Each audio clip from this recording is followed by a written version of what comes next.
नमस्कार. जिल्हा परिषद निवडणुकीच्या अनुषंगाने पनधरे मुराळे गटातून पवार घराण्यातील उमेदवारासाठी चाचपणी सुरू झाल्याच्या चर्चेला उधाण आलं असून त्या आशयाच्या पोस्ट देखील सोशल मीडियात व्हायरल होताना दिसत आहेत. त्यामुळे कार्यकर्त्यांनी फक्त सतरंजाच उचलायच्या का, नेते मंडळींची जी हुजुरीच करायची का, असा प्रश्न उपस्थित होऊ लागलाय. खरं तर मागील 3 पंचवार्षिकचा विचार केला तर पनधरे गाव ज्या ज्या गटात गेलं तो गट खुल्या प्रवर्गाकरता आरक्षित झाला होता.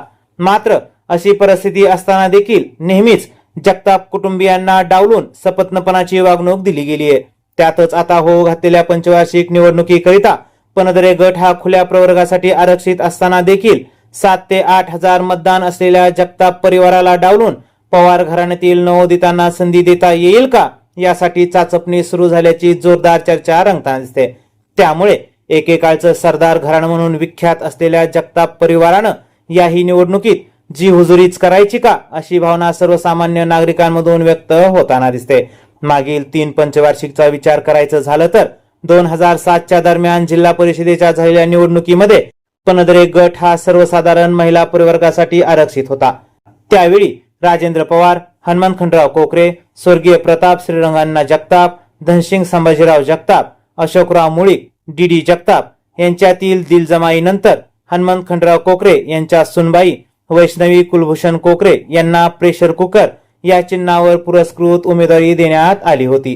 त्यानंतरच्या निवडणुकीत पनधरे गट हा खुल्या प्रवर्गाकरता आरक्षित असताना देखील भाऊसाहेब करे यांना जिल्हा परिषदेवर संधी देण्यात आली होती. नंतर पुन्हा एकदा सलग 3ऱ्या वेळी पनधरे गट हा खुल्या प्रवर्गाकरता आरक्षित होता.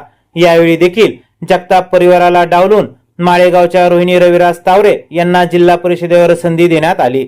यावेळी माळेगाव सहकारी साखर कारखान्याचे माजी चेअरमन व ज्येष्ठ मार्गदर्शक आदरणीय केशवराव सर्जेराव जगताप यांनी दिलजमाई केल्याची चर्चा होती. दरम्यान आता सलग 4थ्या वेळी जिल्हा परिषद गट हा खुल्या प्रवर्गाकरता आरक्षित झालाय. एका बाजूला जगताप परिवारातील अनेक दिग्गज नेते मंडळी या निवडणुकीत आपलं भाग्य आजमावण्यासाठी पुढे सरसावलेले आहेत. मात्र असं असताना पुन्हा एकदा पनधरे गटातून पवार घराण्यातील नवोदितांना संधी देण्यासाठी चाचपणी सुरू झाल्याने सलग 4थ्या वेळी देखील जगताप परिवाराला डावललं जाण्याच्या शक्यतेनं चांगलंच डोकं वर काढलंय. त्यामुळे किमान यावेळी तरी बेटामध्ये विभागलेलं जगताप कुटुंबीय एकवटतील का, असा प्रश्न चर्चेला जाऊ लागलाय.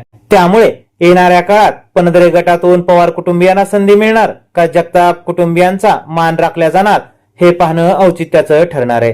चला तर भेटूयात पुढील भागामध्ये. तोपर्यंत चॅनलला लाईक करा, शेअर करा, सबस्क्राईब करा, बेल आयकॉनचं बटन दाबायला विसरू नका.